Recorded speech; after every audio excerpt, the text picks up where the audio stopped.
As you know, the Meat Eater Live Tour is on April 23rd through May 5th. Chances are in a town near you. What you may not know is you can win tickets to each of these events just by going to a backcountry hunters and anglers pint night.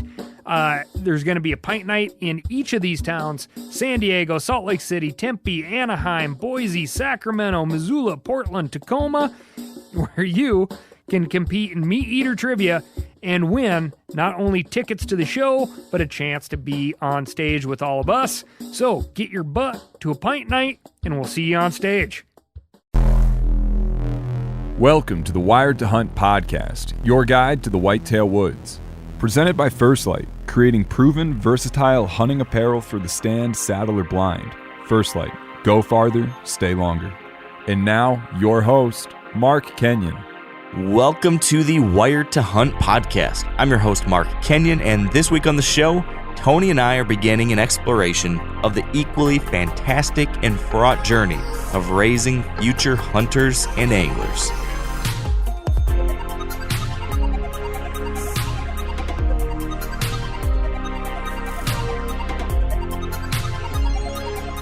All right, welcome to the Wired to Hunt podcast, brought to you by First Light. And today we are kicking off a new topic of conversation, a several episode series diving into the fraught, fascinating, exciting, disturbing, distressing, wonderful, joyful waters of parenting. Tony, can I get an amen on all that? You sure can, buddy. And you use fraught. How often does that happen on a hunting podcast? You know, we're trying to break down barriers. I love it, man. Yeah, so we're going to talk about raising outdoor kids, Tony. And I was hoping you could help me today kind of kick this off. I've got a few different episodes planned with some very interesting different people who come to this with different perspectives. We've got like experts, we've got philosophers, we've got authors, we've got regular old dads who've been there and been in the trenches. And I want to kind of talk about all different things related to, you know, introducing your kids to the outdoors, hunting with them, fishing with them, building an interest in the outdoors, teaching them about life and death and conservation and, you know, having fun outside and getting uncomfortable and having fun doing all that. And just telling some stories too, because I think, you know, when I think, Tony, about folks who listen to this podcast, there's a few things that unite us, most of us. Most of us are pretty serious deer hunters. Most of us really love the outdoors. And not all of us, but eventually many of us, probably most, will have kids that you'll want to get out there with you, enjoying these things too. So this is one of those topics that I think is super applicable to a huge proportion of this group of people, but we don't talk about it a whole lot. Do you feel like that is I mean, when I think about that, it's kind of a mismatch between what's important and what we talk about, because I think you would agree, Tony, that once you have kids, your priorities with hunting and what you're doing and how you're spending your time, that changes in a big way, doesn't it? Oh man, so much. And we're kind of a product of our life situation. You know, I mean, if you get somebody who's 23 and ate up with bow hunting and no kids and, you know, maybe a little light on life's responsibilities, you know, it might be all big bucks. And then things change. You have some little babies at home, and then all of a sudden, you know, your time is totally different, and you become a weekend warrior. And, you know, as those kids grow up, and like you're talking about, you want to get them out there.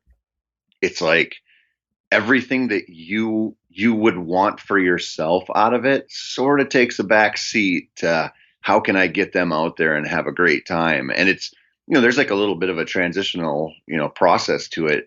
But man, it's so much fun. And it just kind of reframes the value of the outdoors and these, you know, how lucky we are to get to do the things we do when you get to introduce your kids to it. It's so fun. Yeah, it's funny. It's one of the surprises to me when I had all these thoughts and preconceived notions before having kids. about what would be good, what would be bad, what would be tough. But one of the surprises was how it brought new joy to hunting and fishing for me. I thought it was going to make hunting and fishing harder and like I wouldn't be able to enjoy it as much. And on the flip side, it has actually like shined new light on fun things and stuff that I took for granted or ignored. All of a sudden, like it's those little things that you get to relive through their eyes that makes it so cool, you know? Yeah. Did you find that first with fishing with the boys? You know, or not?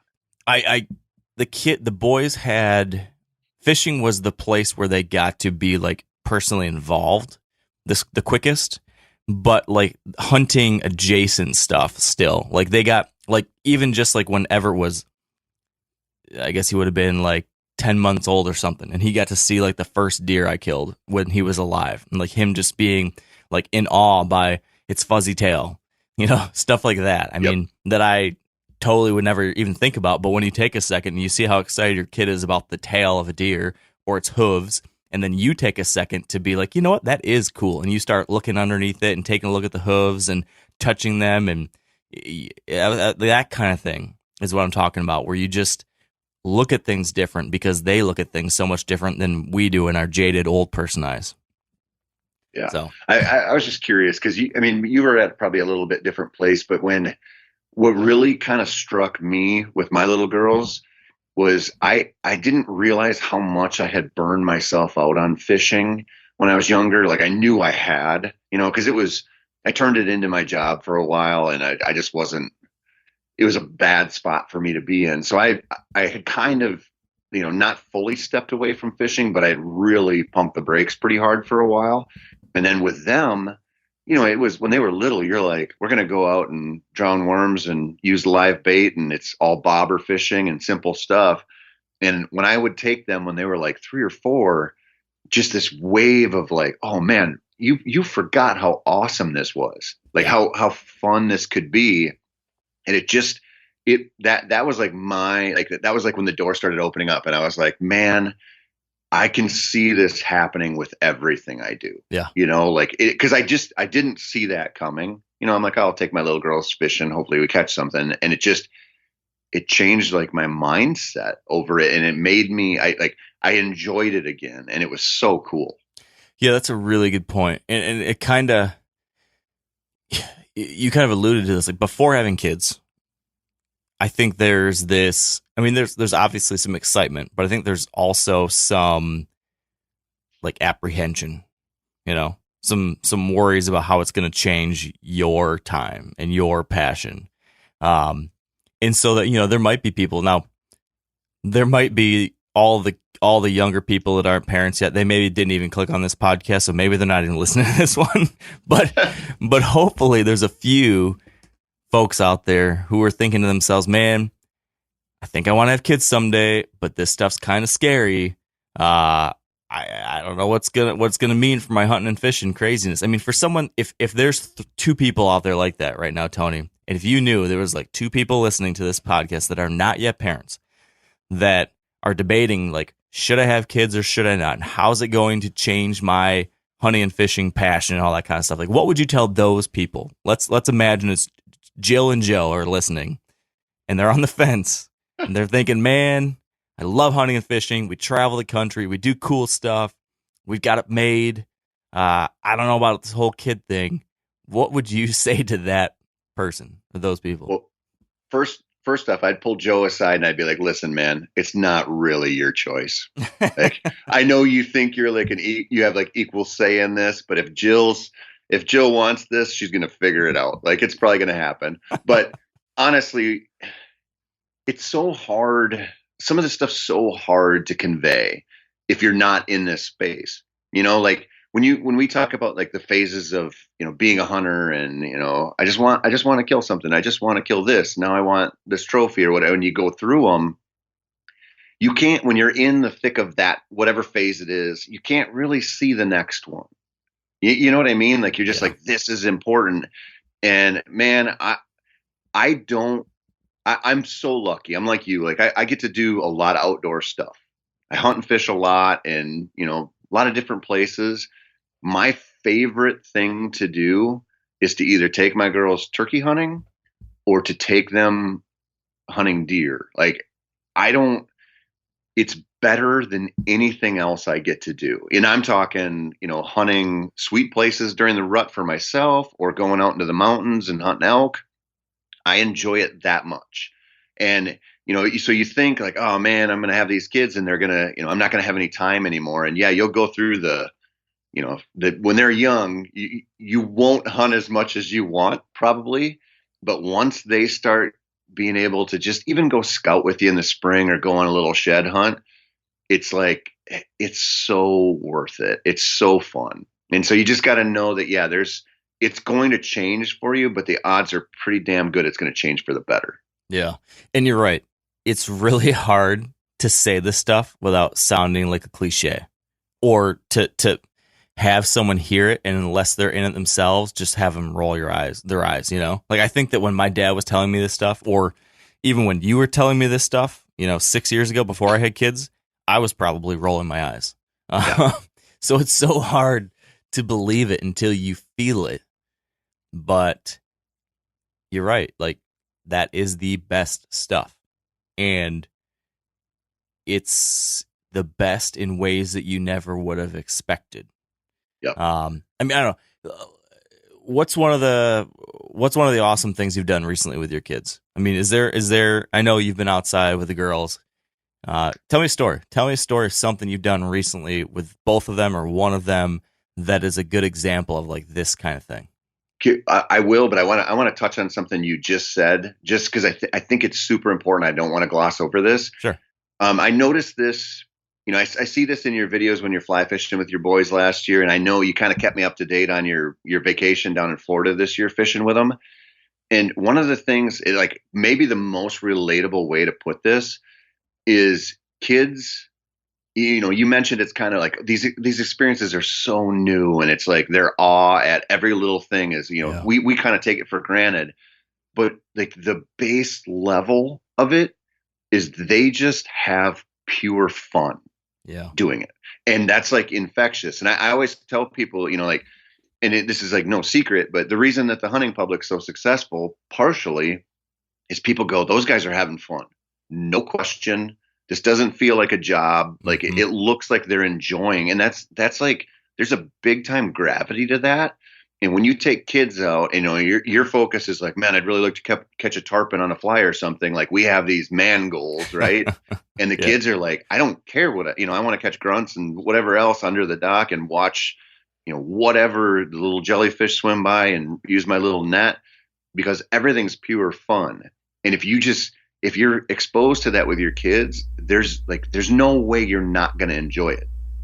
Like it's going to just force you just like reframe your little world, and they bring you in, and their enjoyment is just infectious. And like, that's probably, I think that's like one of the coolest things, not only about taking kids, but just taking new people out hunting and fishing. Yeah. So true. Very, very true. So you want a story, yeah, give me an example of one of these. If you can think of a moment recently that kind of illustrates what we're talking about here.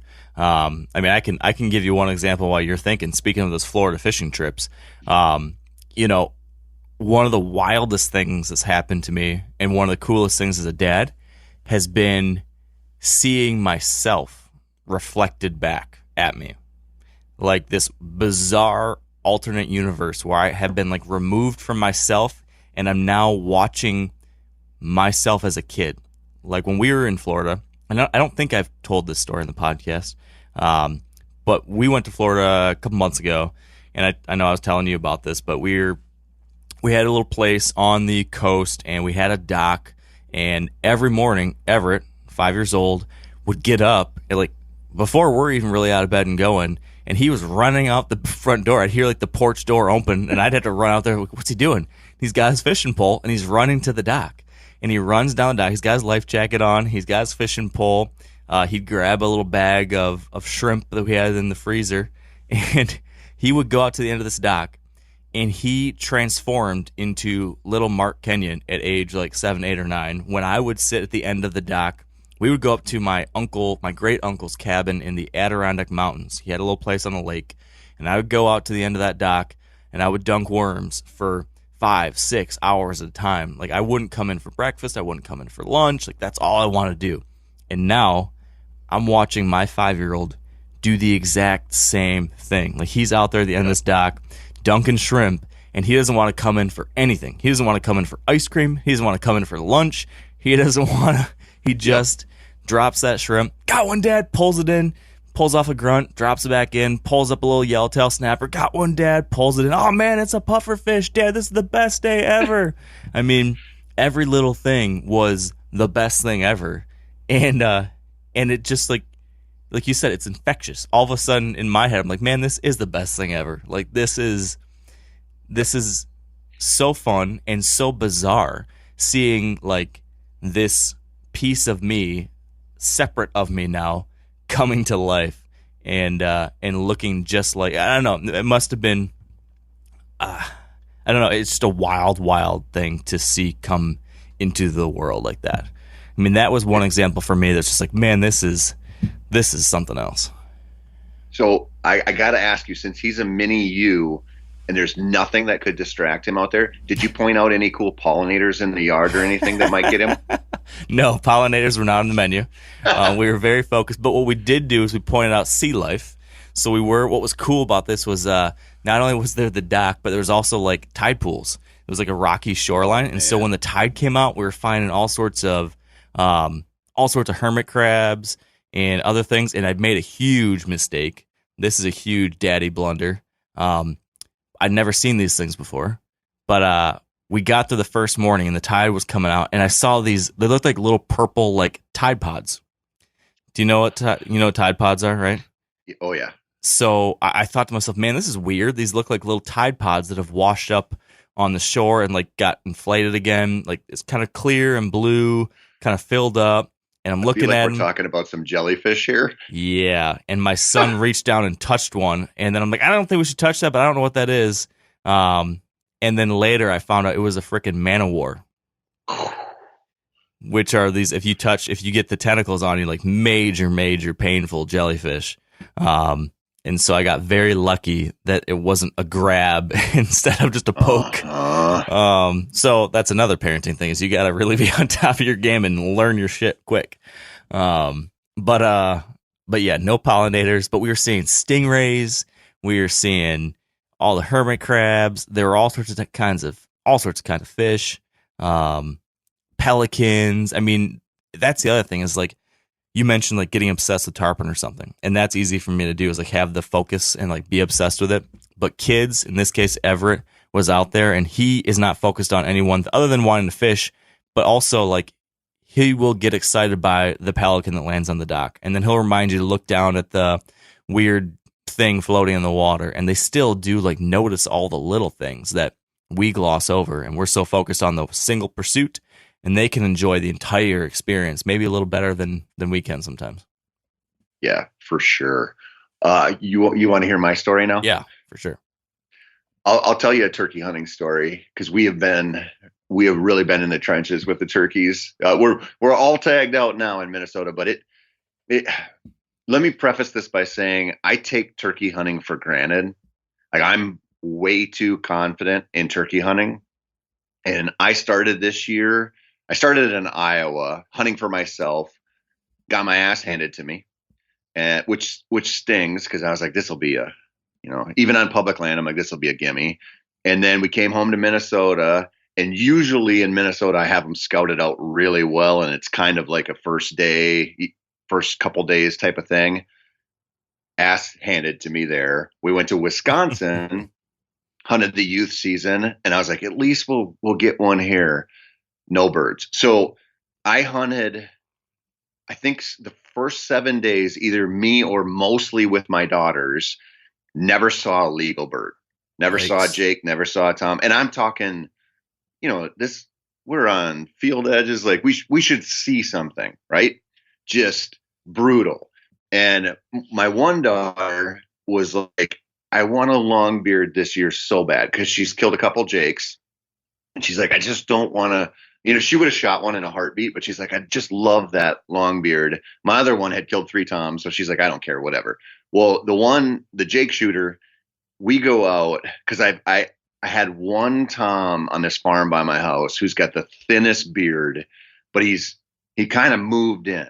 So I was like, well, honey, he's kind of the only game in town. Let's go after him.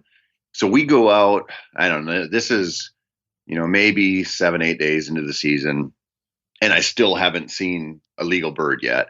We're sitting there and I'm calling. This is an evening setup or an afternoon setup. We went on after school and a bird gobbles at me. And I'm like, oh my God, this is like the first response I've gotten that wasn't off the roost this season. And so call a little bit. I look out and he's standing like 200 yards away, just kind of eyeballing the decoys. But it's like, 6:00. So we have like 2 hours to work him in because you can hunt till sunset. I'm like, this is going to happen. He's by himself. This bird looks at us, gobbles a few times, turns around, cuts back into the swamp and disappears. And I'm like, man, that was, maybe he had hens or something. But I'm like, of course, like, why wouldn't he just, strut right on in? So anyway, we're sitting there and I pick him up in the swamp. I see him back there and he's scratching, but he's like 225 yards away. And he won't pick his head up. I call, I'm throwing everything I've got at him. And he's just totally, uninterested. Not going to happen. And so I kind of give up on him. He disappears and I look at my phone and I'm like, honey, we have 10 minutes left and it's not going to happen, but we better ride it out anyway. And a minute later, I just happened to be looking at my daughter and that bird gobbled at like 150 yards and her eyes, she was just like, they bugged out of her head. She just like panicked. Like, I got to grab the gun. I'm like, let's just settle down here. We got a little ways to go yet. We're not sitting here with a high powered rifle shooting them at, a football field and a half. We need them in the decoys. And so I'm like, okay, we got 9 minutes for this bird to get here. And I start calling and she's kind of peeks out the window and she goes, Dad, there's a turkey in the field. And we're sitting on a soybean field that's, just flat dirt. And so I look out, I'm like, I don't see a turkey. And I'm like, I'm not going to miss a turkey in a soybean field. And so I'm like, where, honey? And she goes, in the field. And I go, well, how far away? And she goes, I don't know, 50 yards. And I'm like, you think there's a turkey 50 yards? Like we have this, like, I'm looking, I'm like, there's not a turkey within 50 yards. So I look out in this cattail swamp and see this red head bobbing through at like 125 yards. And I'm like, is the turkey in the yellow stuff? And she goes, yeah, it's a hen. And I go, well, it's a Tom. And he's like, 200 times as far as you think. He's not even anywhere near this. So anyway, he starts coming in and kind of like, one of those deals where he'll kind of half strut, kind of give you a look, but then start to turn. Like he wanted to go down this logging road off the field.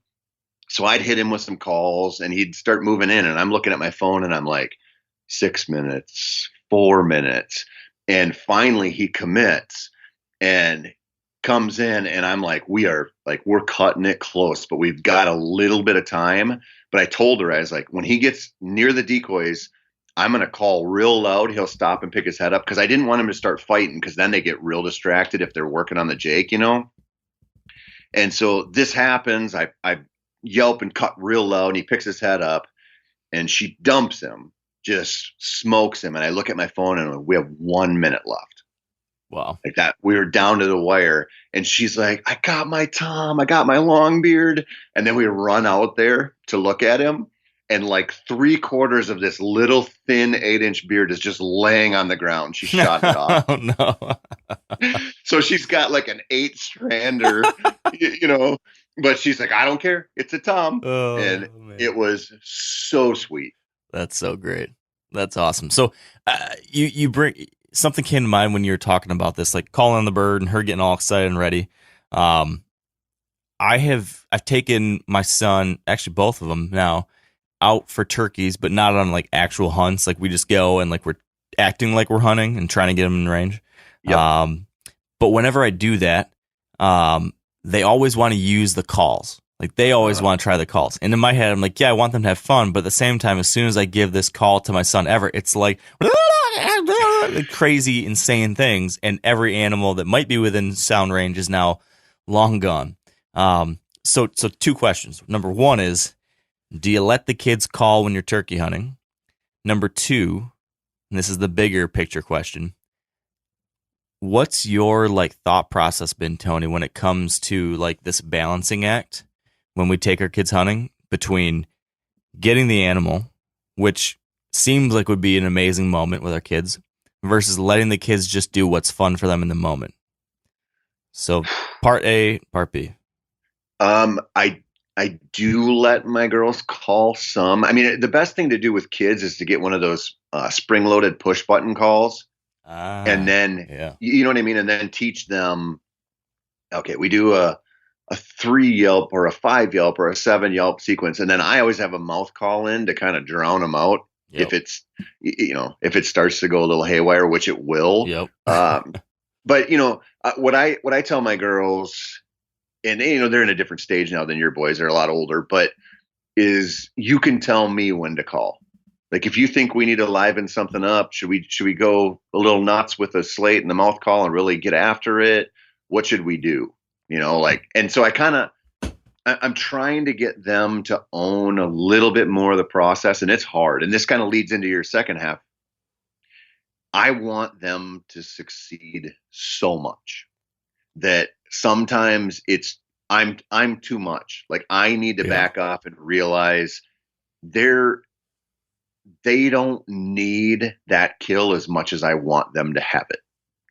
And that takes time, man. It's tough because this is like the number one problem. Maybe not the number one, but it's way up there. It's ranked on what we have when we take new people out. This is why it's so hard if you're the random hunting dude and you take your wife or your girlfriend out on her first hunt, you're going to almost get divorced every time because you want it so bad and you're going to be a prick about it and you're going to be too serious and she doesn't care. She's not, that newbie isn't invested in this the way that you are. And that's something that my little girls, when I take them, I'm like, I have to put us in a cool setting where we have a chance, but more importantly, like we just have the opportunity to see some animals or hear some animals or think we will. And, it's like kind of back to when we were talking about fishing. It's like, you might be sitting on the dock and not care about catching little grunts all day long, but your kid thinks it's the coolest thing in the world. When I take my daughters out in northern Wisconsin, if a grouse walks through or a pileated woodpecker or something starts working on a tree next to you, you might not even pick your head up from your phone sometimes for something like that. And they're like, oh my God, look at the size of that woodpecker, and so you just kind of got to reframe it and try to find that balance. But it's hard, man, because you just want it for them so bad. Yeah. Yeah. It's a constant struggle because, and this might be wrong, but like the assumption and I think a lot of people feel this way, as the mentor or the parent, you feel like, man, if they just experience what's the best thing for me, and we think like, and lots of times wrongly, but lots of times we think that the best thing is like getting the deer, getting the turkey. Like we are aiming for that thing. And I find myself sometimes thinking like, man, if he could just be with me when we get a turkey, or if he's there for the first time we get a deer, that's going to be the best thing ever. That'll have him hooked. And so, like you said, that leads us to being, way too serious about it. Yeah. But I think that's probably a mistake. I think because if you go too far that direction and the process itself along the way isn't fun, then I don't think that end result probably matters that much for them because they don't enjoy any of it. So at least that's what I keep on trying to remind myself. But it's hard. It's hard. Well, but you're right, man. Like there's such value in like some level of struggle. You don't want them to go out and have it super easy, but you also want to really kind of manage that struggle. If they're super cold and uncomfortable, or if they're real tired or something, if there's like compounding effects of like the misery in addition to just not having success right away, then things go south.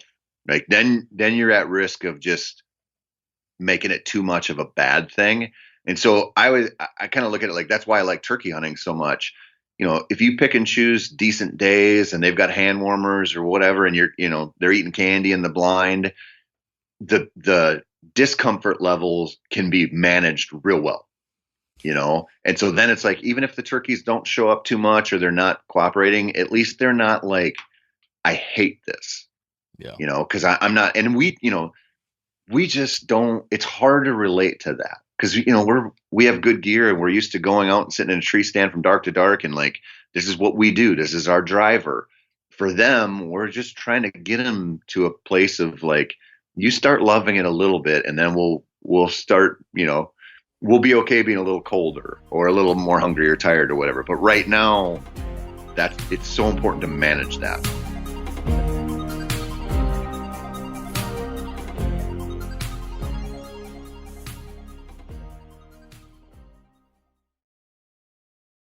As you know, the Meat Eater live tour is on April 23rd through May 5th. Chances are in a town near you. What you may not know is you can win tickets to each of these events just by going to a backcountry hunters and anglers pint night. There's going to be a pint night in each of these towns: San Diego, Salt Lake City, Tempe, Anaheim, Boise, Sacramento, Missoula, Portland, Tacoma, where you can compete in Meat Eater trivia and win not only tickets to the show, but a chance to be on stage with all of us. So get your butt to a pint night and we'll see you on stage. What about for you, the next thing about like trying to balance that fun versus the hunt itself for me is like doing things the right way. So I guess this kind of ties back to like the calling thing.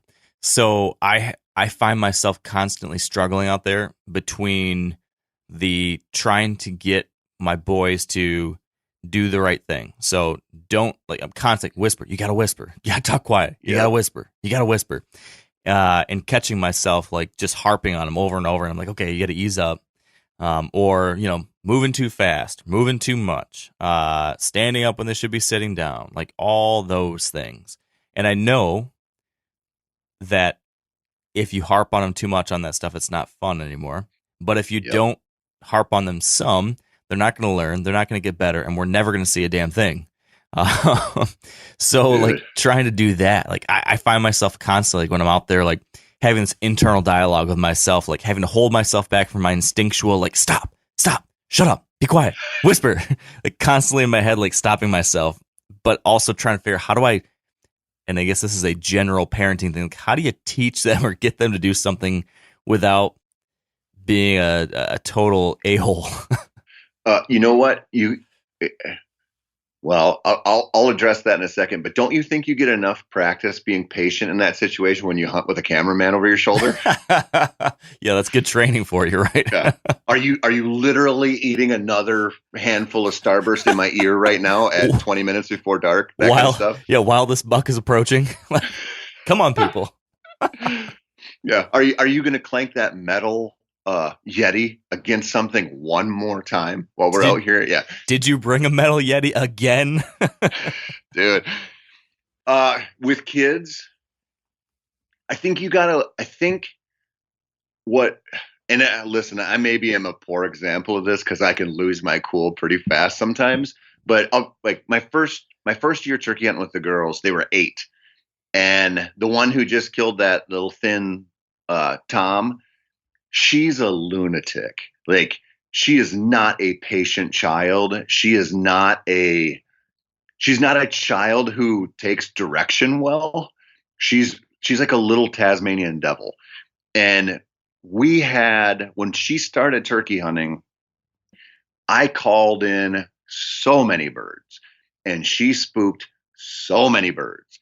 And it was one of those things where I'm like, I can't lose my shit over it because it's going to happen. And I just need her to understand, like, if those birds are 10 yards away in the decoys and you're moving your head all around or your hands all around, they're going to get us. And they did. And so you kind of just have to accept some of that. It's like, you got to learn how to move. Like, and you do that by making mistakes, right? Like, the best deer hunters out there they've made thousands of mistakes. I mean, you might make 1,000 mistakes a season. Yeah. You know, and so some of that you just like that's acceptable. Like you're like, okay, you're just going to have to learn to do this the right way.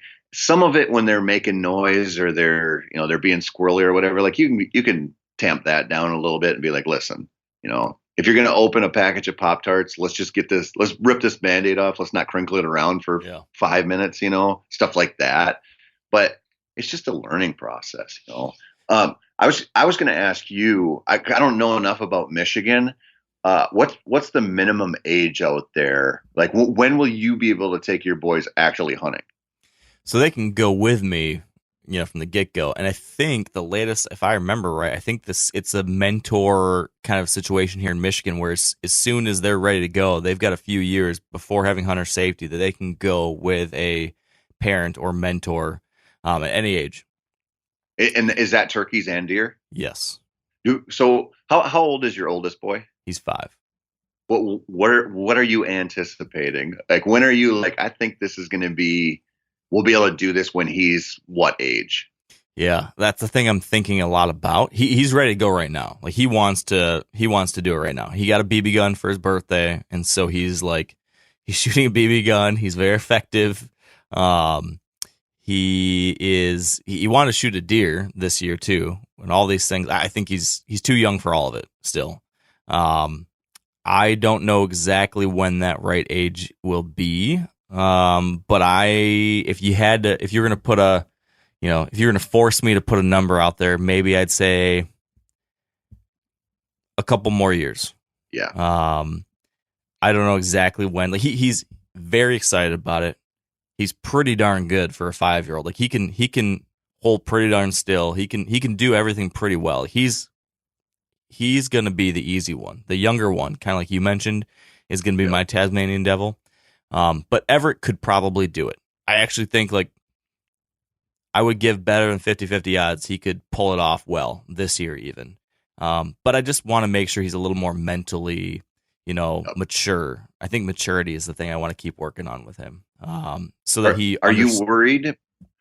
Sorry, but are you worried there on the maturity level about having like an ugly death? Like, yeah. I mean, is that kind of the concern? It's that. So part of it is that, like, I want to make sure he's more proficient and more mature to avoid that kind of mishap. And then number 2, just like to get it. Like I see there's kids out there now. Like I'm seeing videos on YouTube and on social, like in these states where there's no minimum age, where dads are taking their sons out or sons or daughters, and they're killing a deer at 5 years old or 6 years old. And like kids can do that. I know they can do that. There's kids that can effectively shoot and nothing against that. I just, for my children, I'm trying to figure out when that age is, when they can understand, at least to some degree, the gravity of what they're doing. Yep. And I don't know what that right age is yet for my kids. That's what I'm trying to figure out. But I want to make sure if we are, and this is like a big overarching thing, Tony, that I don't know the answers to yet. Between like fostering the fun in this experience versus also providing them or helping them understand the gravity of it or the importance of it. That's the thing I'm trying to figure out with the BB gun. Like my son has a BB gun now, and he wants to, hunt every little critter out there, right? Chasing birds and chipmunks and everything.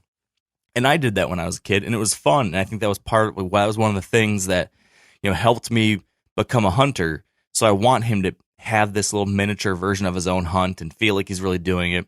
But I'm trying to figure out, like, how do I also teach him about like the importance of it, and if you are going to shoot an animal, what that means, and how do I do that in a way that isn't over his head at 5 years old, that doesn't like crush his soul in the fun of it, but also somehow still like in a child-friendly way teaches him that this isn't, just a game, that this is actually a serious thing too. Like, I don't have the answer to that. I'm trying to figure it out.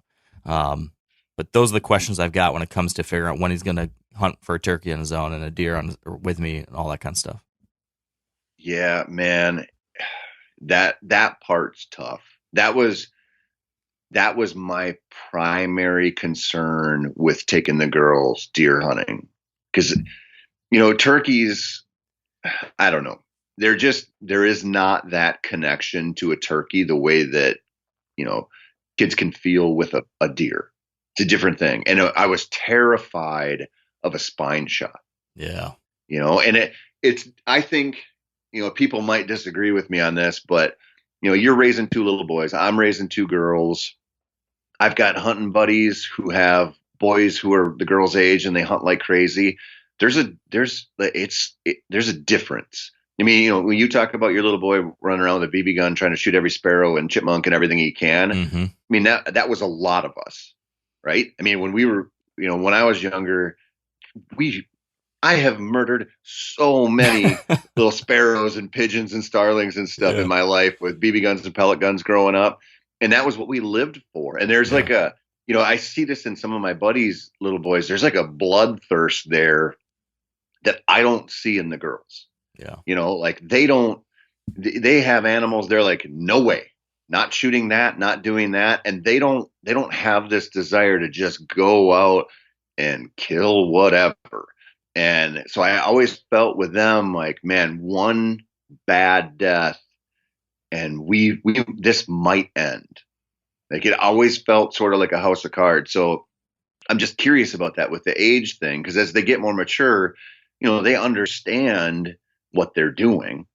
Like they start to learn, like, yeah, I'm taking a life, and it, like there's some weight to this. But man, that initial stage where you take them out, you're just like, I know if they stick with this, they'll have an ugly one. They'll spine one, or something's going to happen.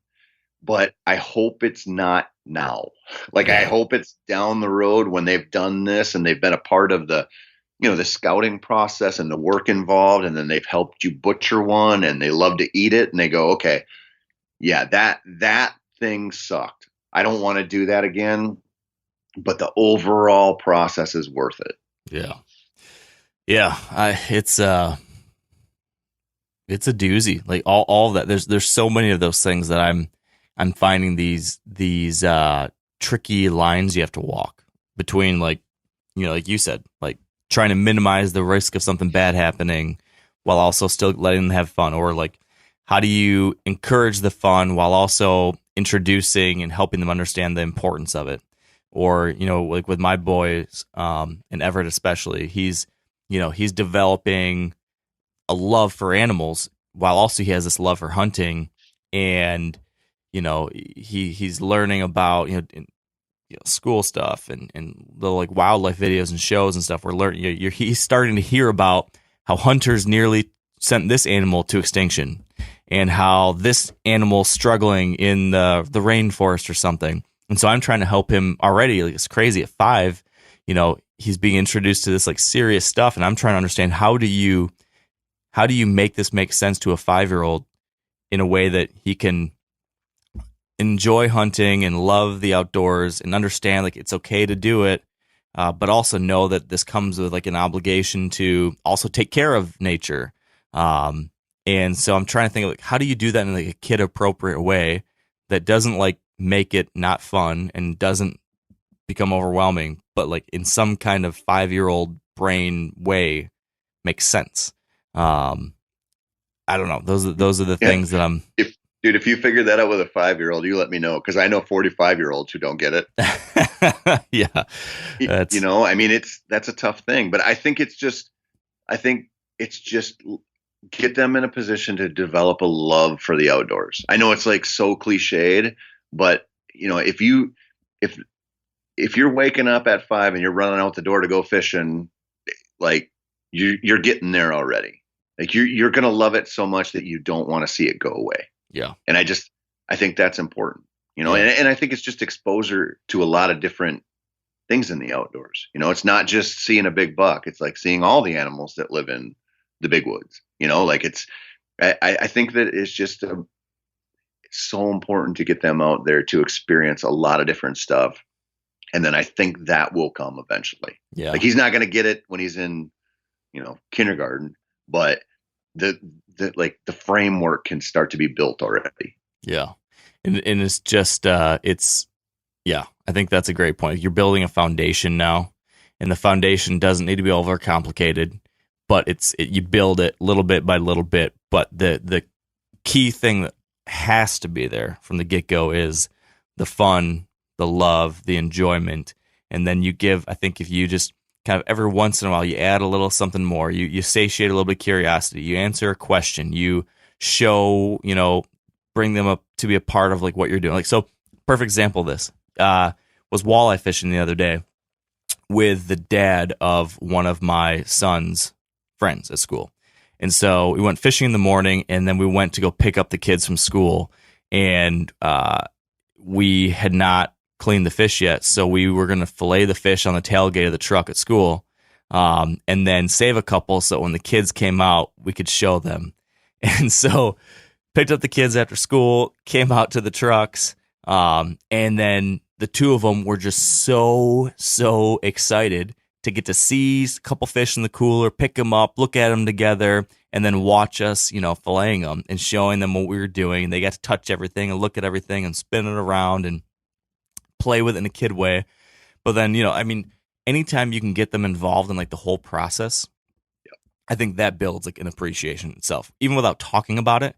Just like not only did we have fun hunting or have fun fishing, but we also had fun in the process of turning this into a thing that we are appreciating and using. And so they got to see the fish getting cut up. And then tonight, they're going to help me fry it up, and we're going to eat it tonight together. And like that helps, without even saying a thing.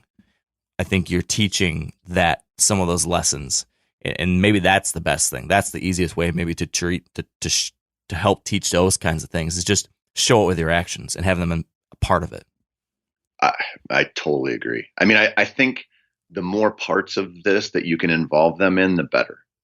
And I think that's a mistake that in the hunting industry we've made, partially due to the constraints of the kind of content we make.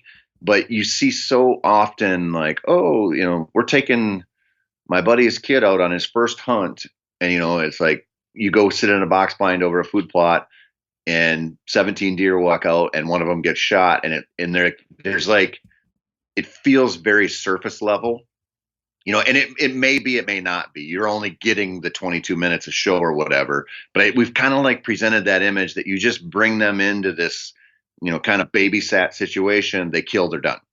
And when you're doing it yourself with kids, your kids, or whatever, if you're bringing newbies out or whatever, you're just like, okay, there are so many opportunities like you're talking about with those walleyes and the little boys that's not like a part of a fishing trip, really. Like that's not something we focus on. You don't think about it, but it's important. Like so important for developing like a greater just curiosity and love of the game. My one daughter 2 nights ago, I was turkey hunting with her. She still had a tag left, and we called in 3 jakes, and she killed her bird. And when we got back to clean it, she's like, "Dad, I want to see, this, and this." She's like, "Can you take his heart out? Can you show me his lungs?" I'm like, "Let's chill here, Dexter. Like we'll get there." But then she's like, "I want to know what he was eating." And so we cut his crop open, and it was grass, and I think they were foxtail seeds. I'm not sure, but these little seeds in there. And she was like, "Can I touch that?" And I was like, "You go nuts. Like, I don't really care what you touch here." And she's like, "I can't believe I'm holding turkey food that a turkey found and ate, and then it was in him." Like, and I'm like, I just want to get this thing cut up because this is the 4th turkey I've cleaned in like 5 days. I'm like, I'm over this. But those parts, like you don't know what they're going to think about that as you move on, like somehow that's going to be a little core memory when I'm turkey hunting with her next year, where she's going to be like, "I wonder what those turkeys are eating." Mm-hmm. Like your little boy is going to be like, I can't wait to catch my own walleyes so we can cook them up for the family or whatever. Like that. I think that stuff just matters so much. Yeah. So much. So your story with your daughter just reminded me of another big moment in our family. I don't know, a couple months ago. So I mentioned the BB gun, and I've got some questions for you about this too. But so Everett got a BB gun for his birthday. Great opportunity to do a whole lot of firearm safety discussions and lots of practice and a lot. He's obsessed with it, loves it, doing all that stuff. It's been a really fun thing for us. But eventually it was like, okay, you can, I'm going to let him do some of that stuff that you talked about doing. As little boys, they want to go out and be a hunter finally for the first time. And so he got his first bird a few weeks ago or a month ago or something. Got a little bird. And I actually wasn't even around for my wife was out with him, and I was recording a podcast, and I came back out, and my wife's eyes are just big, and she's like, he actually got one. And I was like, oh man, we weren't really expecting him to be this effective so quickly. And so, right away I'm thinking, okay, how do we handle this? What do I want to teach him? What do we get out of this moment? And so he just wanted to see everything, kind of like your daughter did. And so we broke we broke it down. We opened up this bird, we breasted it out, we looked at the pieces and parts and talked about it, and he wanted to save the feathers and save the wings and all these different stuff. But then we were left with a little carcass, and then we decided, what he asked me, he's like, oh, I wonder, what are we gonna do with this? What's gonna happen to this? And I said, well, something's probably gonna eat it, with the leftovers. And then I thought, you know what? Why don't we learn? Why don't we find out what's going to eat this? So we went and set up a trail camera, put the carcass in front of the trail camera, and let it run overnight, and turn on video mode. And we got this really cool little lesson that tied the whole hunt together. When we got to the next day, watch a video of a possum come up and check it out, and then a raccoon come up and start eating it, and then a second raccoon come and nibble on it. And so we got to kind of see this whole circle of life kind of thing. And I had this opportunity to teach this tiny little, ecology lesson, I guess, about how, well, when something does die in nature, other animals will come and feed on it. And so it kind of goes around. Everything's got to eat.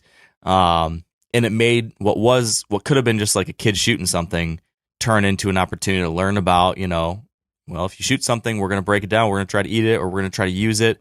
And also, this is what happens afterwards, and this is how other animals will benefit from it. And they thought, my kids thought it was the coolest thing in the world. They were so obsessed with watching that video, and they wanted to show everyone the video, and they wanted to tell everyone the story. And it wasn't a story just about how Everett shot his first bird, but now it was the story about how we got to see it, we got to touch it, we got to see a raccoon eat it, and all that kind of stuff. So it was a fun, interesting example of maybe how to do that kind of stuff. That is cool. So that leads me to my question about shooting. I was curious what you have learned as you have been trying to teach your girls to shoot, whether that be a firearm or archery. I've been, just starting with the BB gun with Everett, and both of the boys have been, learning to shoot little bows. So that's been a process. What's worked for you guys as you've gone through that process? And when did you start? Should I tell you what didn't work? Sure.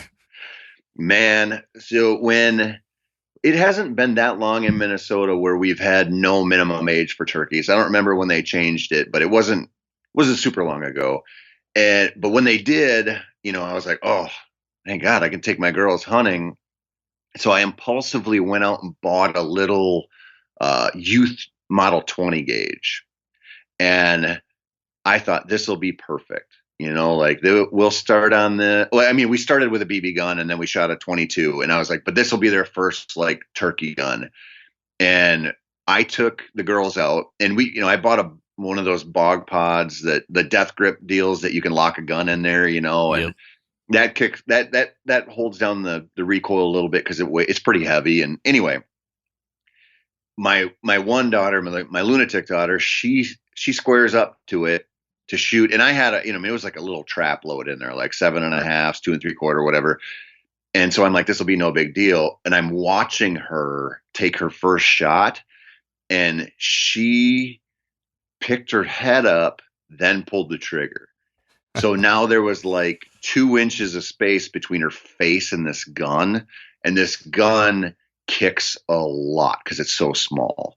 And she got a bloody lip, fat lip. And I just it was like a car wreck in slow motion. I'm like, oh, you have screwed up so bad. And I knew it.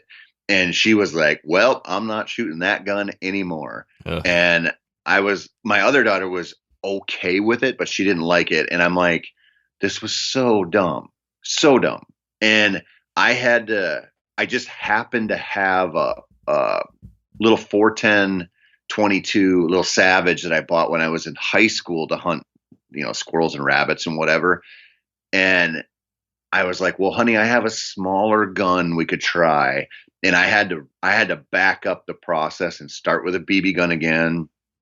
Cause she was, like understandably flinching like crazy. And I'm like, I can't take her hunting cause it's going to be a train wreck. And so I had to go all the way through the process of shooting a 22 again, and then finally shooting that 410. But it took until this year when they're 11 to get her to shoot a different gun. She's like, I like that 410 because it doesn't kick. I always want to shoot that. But that's like a base level turkey gun, like if you can find the turkey loads for it. And I'm like, we need to jump up a level here at some point. But it was a dumb thing on my part. And it was like, we've been dealing with it for 3 years. Just that one mistake, and I feel like we're kind of over it, but it was just, you got to be so careful with that stuff. Like you can't, I think when you're talking about introducing kids to guns, you can't take it too slow. There is no such thing as too slow, but there is too fast. Yeah. Have they shot any kind of small rifle or anything yet, like a 22 or anything? Well, they've shot 22s a lot, and that was kind of our bridge, right? Because that's a gun with no kick, but it has a loud enough bang. Yeah. Where and obviously they're using hearing protection and stuff, but it's weird.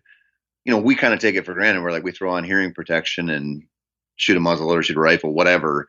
They're just loud, but you're using protection. But they just view it differently. Like they'll ask me, if we go to shoot a new gun, they'll be like, how loud is it? I'm like, it's as loud as every other gun we shoot. Like, yeah. They're all loud. They're breaking the sound barrier. I don't know, but it's a process. Do you do that annoying thing where like you say like, oh, it's breaking the sound barrier? And speaking of which, did you know the latest rocket can reach the next planet in this speed and based on the propulsion power of this rocket? And did you know that Elon, is that the kind of dad you are? Probably. So now I would use such an angry, condescending voice to describe it, but yeah, maybe I'm like that. So sorry, continue. But anyway, you got to be careful with it, and that's one of the things that I don't know if we really talked about this or not, but they have. I bought them a youth vertical bow. They're kind of getting used to that a little bit, but they've been hunting with a crossbow for deer, and I'm not interested in crossbows. They're not fun for me. They're just not my thing. But for kids, they're not loud. They don't kick. They're insanely accurate. So that makes them fun to shoot. And that was kind of another bridge for me was they're like, I love shooting this. You don't have to worry about the bang. You don't have to worry about the recoil. And so that was kind of another thing I did not see coming. Partially because I had almost no experience with them when I bought one for them, but you find different ways to just like make this process happen, but it's a slow one. I mean, or it can be and probably should be, Yeah. What age did you get him started with a crossbow? Crossbows kind of freak me out for some reason. Like there's just a lot of power packed into that pullback string. And even when I've shot them in the past, like I'm just like, oh, keep those fingers down. Keep those fingers down. Yeah. Yeah. When did that start with them, and what was that like early on? I started with them when I bought them this youth crossbow when they were like 8, and they would come out and target shoot with me some, and I'm the same way, man. I when I shoot a crossbow or I handle a crossbow, I feel like I'm trying to ride a unicycle. Yeah.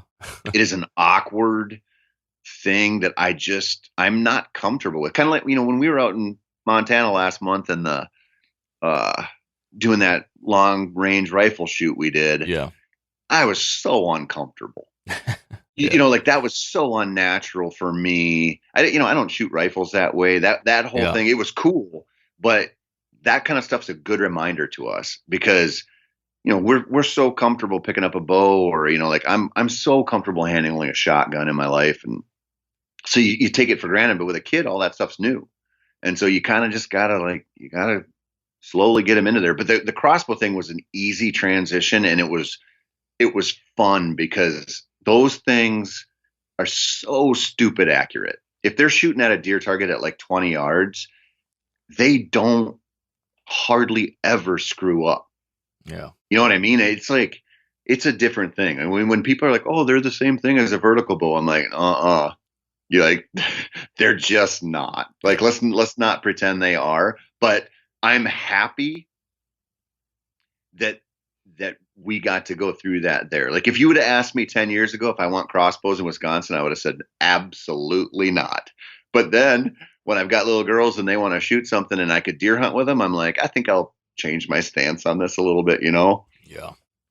Yeah, I can see that. Hold on. They're legal in Michigan too, right? Yeah. Yep. How do you feel about it? Like, how do you feel about it with the boys? I don't know. I guess I haven't thought terribly hard about it, but I think I guess I don't know.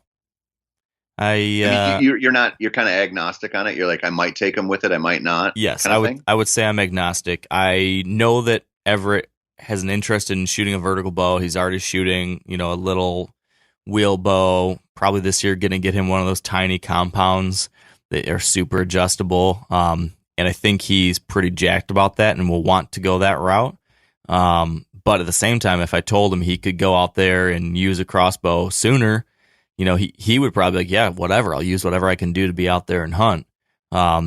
So in that case, I mean, to your point, they're super. I don't have any fundamental issue with crossbows personally. It's not my jam. It's not what I want to use.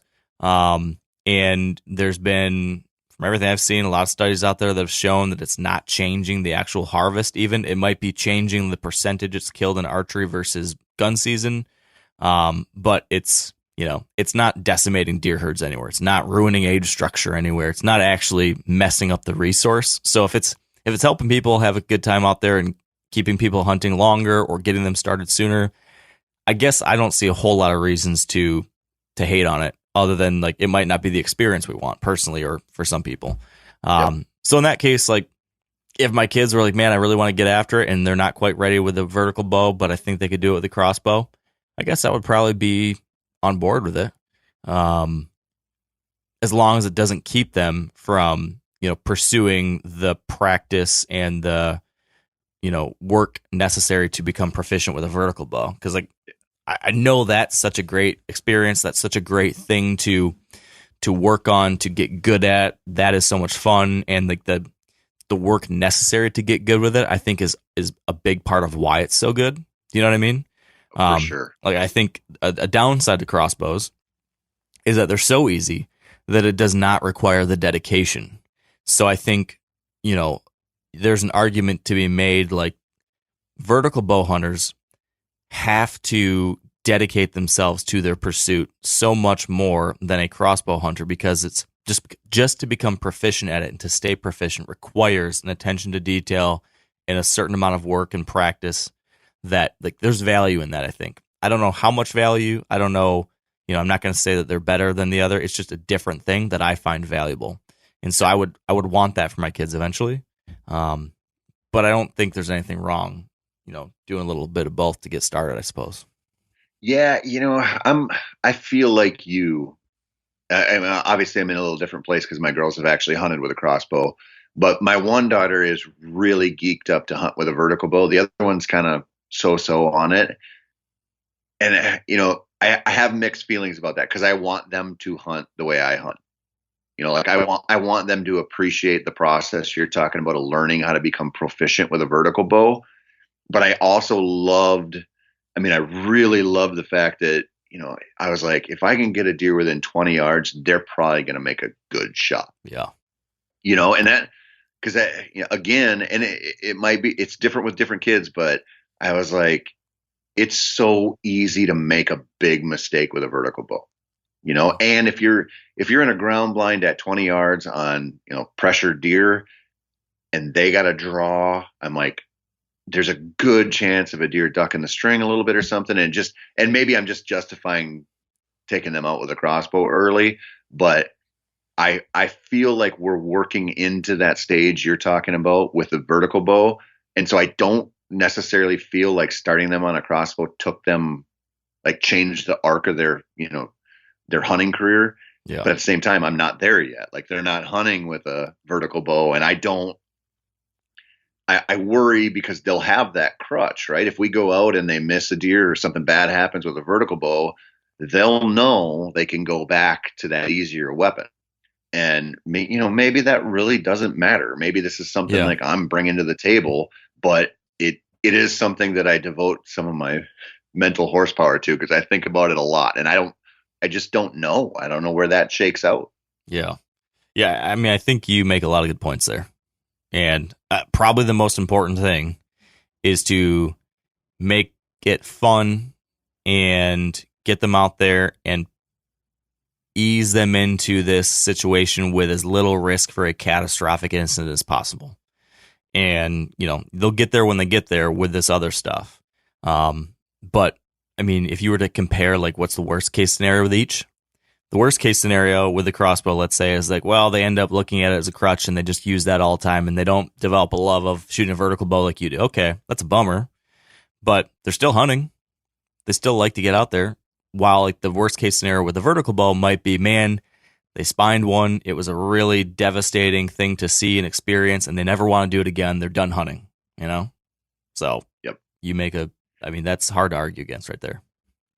Yeah, and it's weird too, because the way we feel about vertical bows and crossbows, we bring, like, so much personal baggage with it. Yeah. But I wouldn't feel that way if my little girls are like, hey, can we rifle hunt deer? Even though I'm almost as unfamiliar with deer rifles as I am with crossbows. Like, I mean, not quite. I've killed a few deer with a rifle, and I'm, it's a little different, but I wouldn't feel like that took away from the archery experience I want them to have.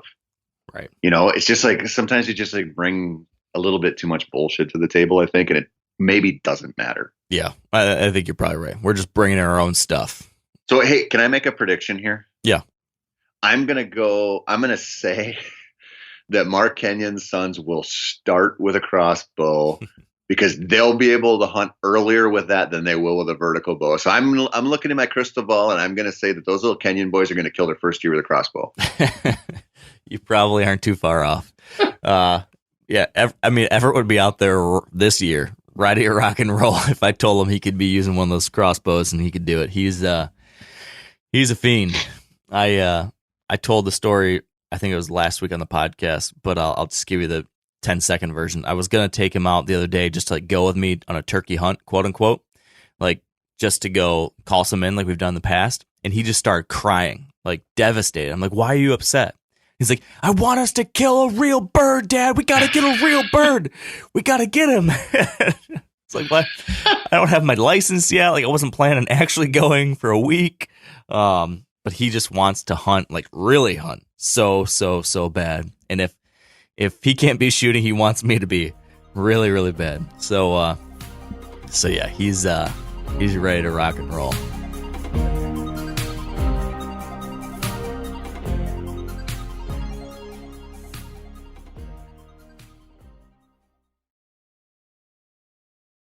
Is there any big thing you've learned when it comes to the deer hunting side of things with all this? I mean, we've talked about balancing the fun. We've talked about balancing the discomfort.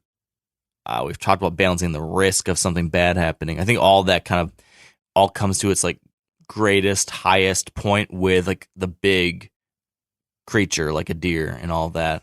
What are some of the things you've learned about just handling that full experience the right way? Any things that have gone wrong or have gone really right as you've gone down that path further and further?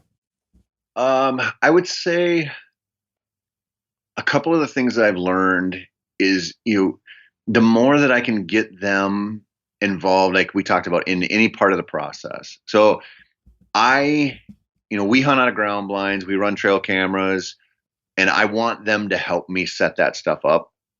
So I guess a different way to look at this is we view this as parents. We go, we're the guides. we're taking them out. We control the situation.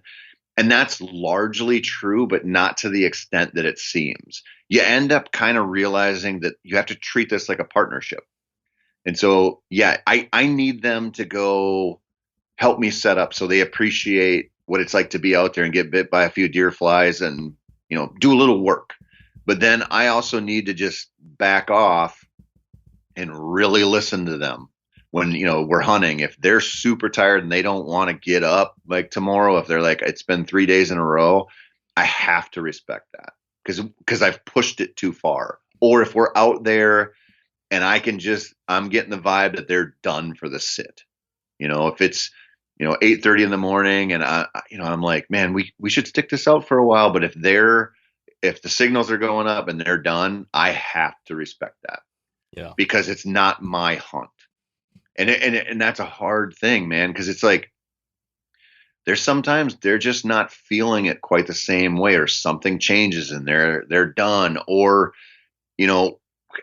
kind of like, one of the things that has happened that actually broke in my favor was, the girls are like, I am not shooting a fawn. I'm not shooting a doe with a fawn. I want, this kind of buck or this kind of doe or whatever. And I'm like, great, let's do that.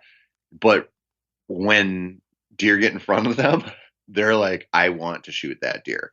And so you just realize you're like, I got to let this happen for them. Like, I got to set it up. I got to help put them into the position, but I don't want to influence so much that they're worried, like, oh, if I shoot this, like, well, what's he going to think or that? Like, I want to leave that wide open for them. If they don't want to shoot it, great. If they want to, great. And then, the process of like, okay, if you take that shot, we have to work through every part of this now. And you have to just do that. And it's hard because you want to control so much of every aspect of it, but it's not your hunt. Like, it's literally not your hunt. And that's a hard thing to just kind of reconcile, but it's true. Mm-hmm. Man. And it's so true. And it can be painful sometimes when it goes back to what we talked about earlier with like how bad we want it versus how bad they want it to happen, Yep. I had like two different great examples of this last year. Last year I got to take Everett hunting with me a lot. It was like the best thing I did last season was, prioritizing hunting time with him. And so, I mean, in past years I would have been so obsessed with like, I need to maximize every single moment I have to kill a big deer, blah, blah, blah. And last year I was like, no, we're going to have fun. And so I think like 7 or 8 hunts, during pretty good times of the year, I was hunting with Everett. And a couple times that cost us because I was hunting his hunt and like listening to his signals. But I mean, like one perfect example is we went and we're like, we're going to get a doe. He was so excited. He's like, I want us to get a doe together. We're going to do it. It's going to be a great time. So we went out. I had all the stuff, we had, I kind of figured out the things he needs to make it through a sit. He's pretty good. Well, we can get like a several hour sit in with him. He was 4 at the time this past season. But he needs some reading material. He needs a lot of snacks. He needs, his binoculars so he can look at stuff. He needs a few things along the way to get him through it. But we got to the end of the night. It's like the last 15 minutes, and like I'm seeing deer moving, coming our way, and he's all of a sudden like, Dad, got to go to the bathroom. I'm like, all right, well, there's only 15 minutes left. He's like, okay, you're right. I can just hold it. 10 minutes later, the does are getting closer and closer. I'm like, all right, man, get ready. And he's like, yeah, I really think I got to poop, Dad.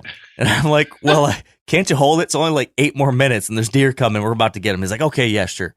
And like a minute later, they're like approaching range. He's like, hey, Dad, yeah, gotta poop. We got to go. And I'm like, oh, well, dang it. They're right here. Like, we could get a deer. And I want it so bad.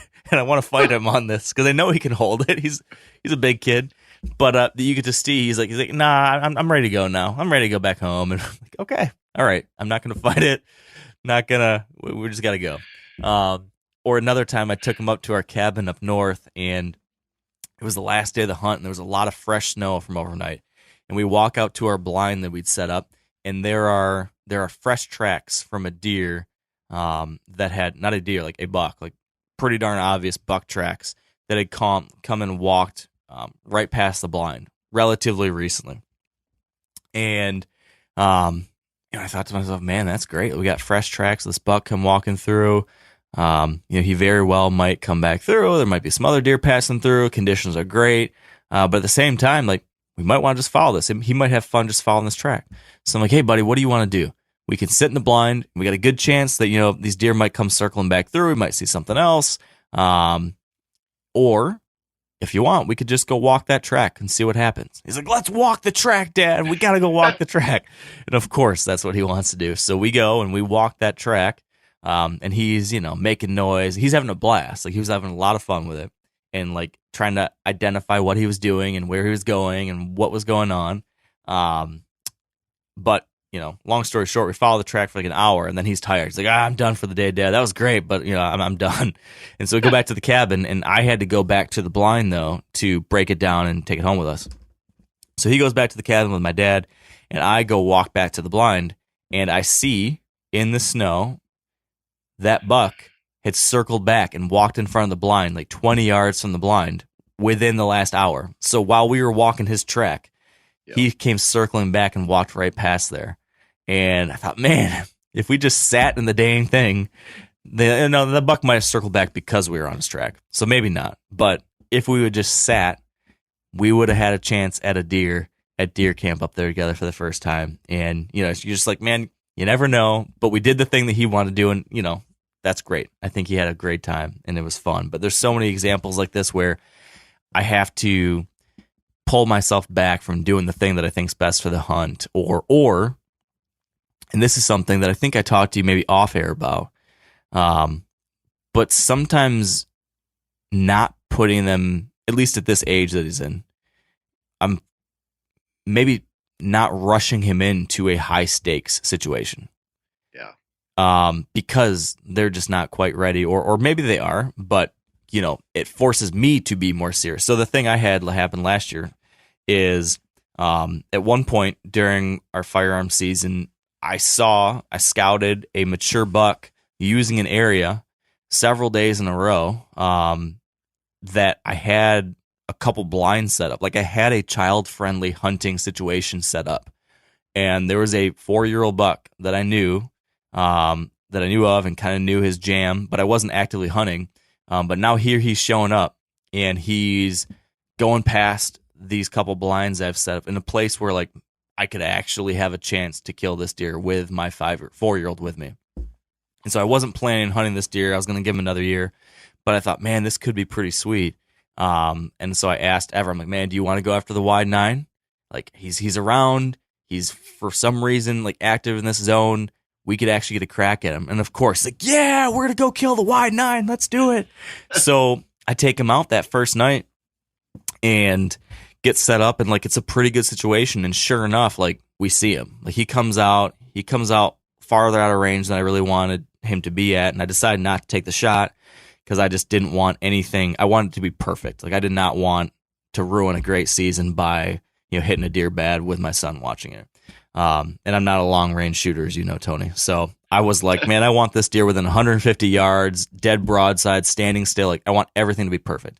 But throughout the night, like, I kept catching myself do the thing I mentioned earlier, where I'm like, because I was so amped up to like get a shot at a mature buck with my son and have him get to be there for it, I wanted everything to go just right, So yep. I was snapping at him to, you gotta whisper. You just gotta stop moving. If you're gonna move, you gotta be lower in the blind. You can't do that. Can't do this. Can't do that. You gotta do this right. And I kept catching myself. And then that whole thing happened. Didn't take the shot. The next day, the wind shifted, but I could hunt this ground blind that I had out there about 100 yards away that would still have us in the ball game. And then the same thing. Now I'm even more on edge because first we were in like a more fully enclosed blind, but now we're in like a kind of really cruddy old hay bale blind that just is kind of more exposed. And I just knew, like, man, if we do anything wrong, we're at eye level. I was even more on edge now that day. And so kept finding myself, just being on him about whispering, about moving, about everything. And after that hunt, we actually saw that buck again that night at last light, but it was a similar thing. Like, just, it was like right, like literally like seconds until the end of shooting light. It was not like a comfortable, good position for me to be shooting. I'm like, man, I just don't feel great about this. I don't want to mess anything up. But like that night, the kind of moral of my whole story is that night, I thought to myself, man, we could keep going after this deer. Like he did not know we're around. We were able to slip in and out, and he, had moved off at the right times. And so like we were not educating this deer to my knowledge. The situation could allow us to get a shot at this deer, but do I really want to keep like putting my son in this like high pressure situation that I'm creating for him and like making it so intense when he was perfectly happy just being out there having a good old time, regardless of whether there's a mature buck or not, Yeah. And so we eventually decided like let's just chill out. Let's just relax. We'll get back out after a doe again. Let's not make this more than it has to be, because he was enjoying the simple thing of it. He doesn't need the big giant buck for his dad to shoot for this still to be fun. And why like risk making this a non-fun thing because dad's on edge, Yeah. Well, I mean, yeah, I think that's a mistake that a lot of people make with, newbies and kids, is when you bring some level of trophy hunt to it, it changes everything. And it's just, that was one of the things that I noticed with my girls when I took them, was it was so fun to not care. I mean, we were hunting in a place where you weren't going to see a big one anyway, probably, but a spike to them was like, oh my God, like that part's pretty fun. And you have to be aware of that. Like even that deer that you're like, oh, I'd give him another year or whatever, it's cool he's around. Once you turn into the guy hunting that deer, then you care a lot. Yeah. I mean, it just changes. It's funny how quick that flip can switch. Oh, dude, it's different. It makes it different. And I don't know. I mean, we had this situation a little bit when the very first night I ever took one of my daughters hunting, we were just snowed in with deer. It was the best northern Wisconsin hunt I've ever had in my life. And we had like 7 bucks come out, including a 9-pointer that was like 150 inches. Whoa. I mean, like a once in a decade encounter. And that deer's at like 40 yards. And I was so torn because I'm like, she can't shoot that far. And she doesn't really grasp what this is. Mm-hmm. And we ended up having some does come in later. But it just changes things. The big buck thing changes things so much. It's almost better to just take them hunting, like you said, only for does, or just in a situation where you're like, this is just an easy field edge setup or something. And, like you're probably not going to see that big buck. And it's way more important just to get animals close. Yeah. Just whatever they are. Yeah. Even another thing I've started to do is even just take them out to hunt, quote unquote, hunt out of season. So we're not taking a weapon. It's like, we're just going to go sit in the blind and just watch deer. We're just going to go out and call the turkeys. We're not actually trying to shoot them, but like that way, like the pressure is removed, but we can still have fun, learning about the critter, watching the critter, practicing the things you need to do while you're hunting, but without me being so manic, because there's no real repercussions for screw ups, like yep. That's a way I've built in a way to like have fun out there with them, practicing the hunting thing and just removing the thing that I know I will naturally like fighting against my instincts. I'll just remove part of it. And that has been a fun thing to do. Like postseason, after deer season, we'll still go out and like watch deer, or preseason turkeys. We'll go out and call in spots where I'm not going to actually try to hunt. And like, that's lots of times just as much fun for them. Like they don't know the difference.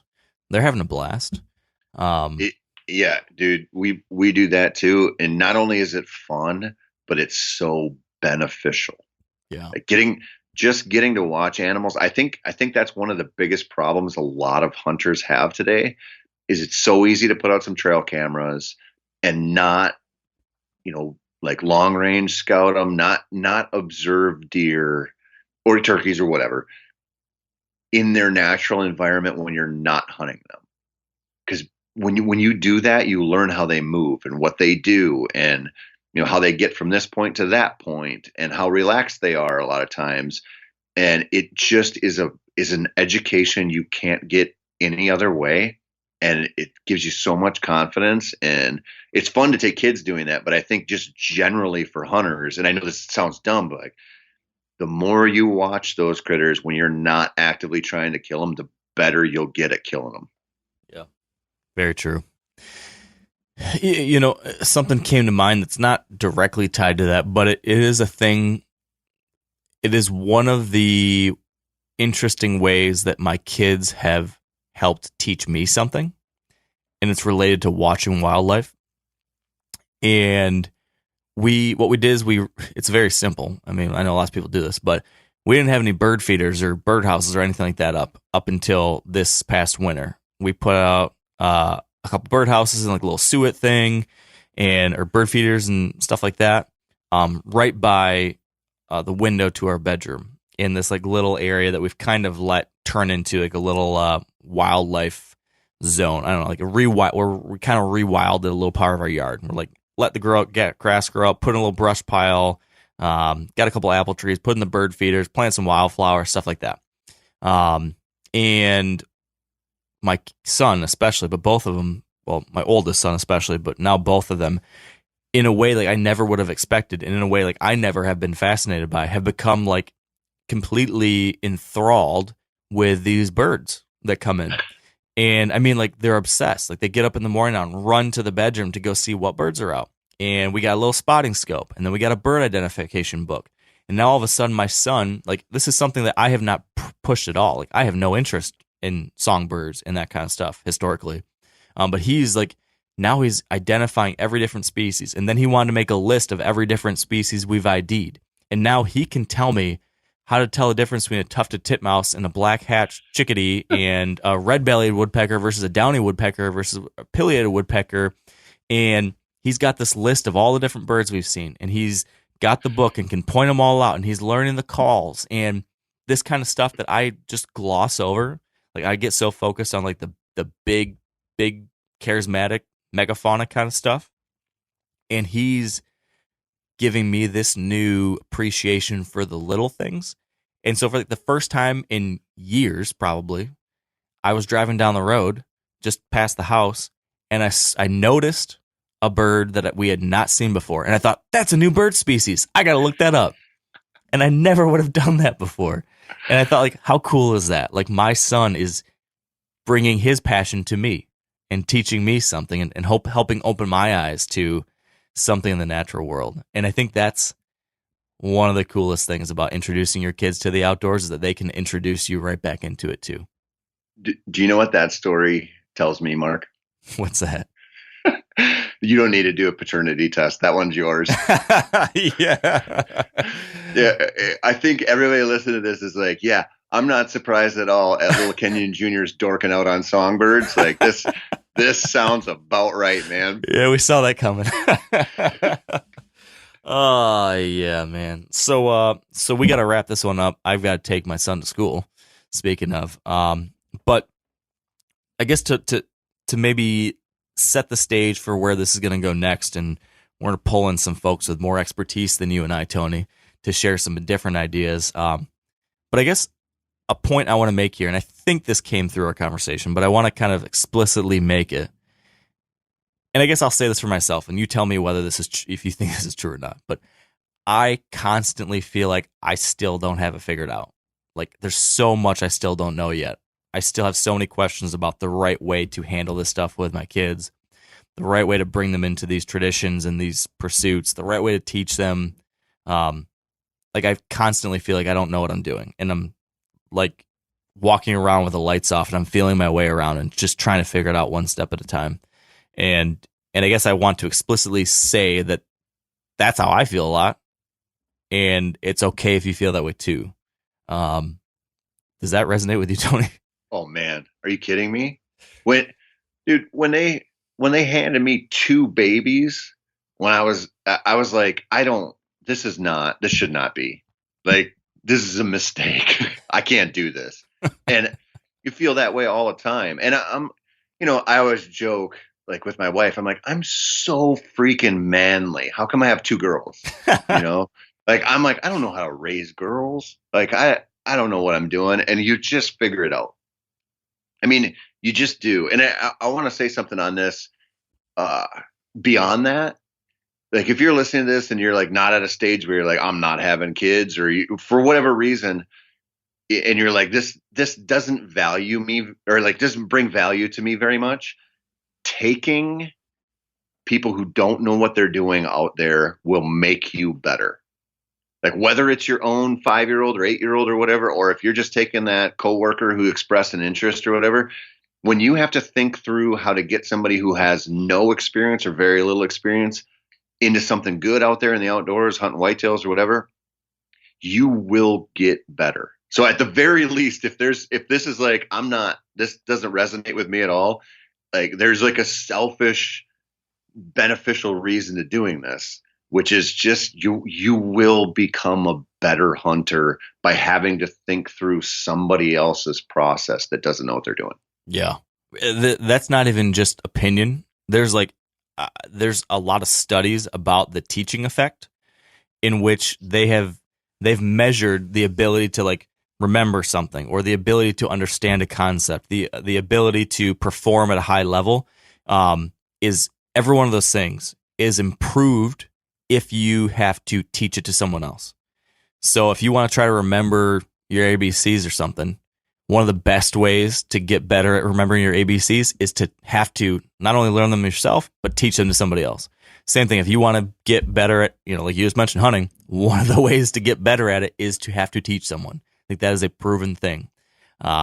So yeah, absolutely. You're going to get better because of it. I think you're going to enjoy all this more because of it. You're going to see new things come to light, and you're going to appreciate things in a different kind of way. And we haven't mentioned this once, but it's also worth noting that, man, if we want to keep this thing going, if we want to keep this lifestyle going, we need to keep introducing people to it and passing on our love for it and our experiences and our lessons, so that we're not a dying breed, so that there are folks 50 years from now who still hunt and fish and appreciate what we're doing and care enough about the critters and the wild places to keep them around too. So yeah, there's that. Amen, man. Too. All right, my friend. Tune in next week for more insights. We're going to bring in, like I said, some interesting characters, some authors, some deep thinkers to give us some expert points of view on all of these things that will help us be better moms or dads, mentors, and folks that can hopefully help foster a love for the outdoors and hunting and fishing. So thank you for listening. Thanks for being a part of this one. I guess until next time, we'll just wrap it up there and keep on keeping on and stay wired to hunt.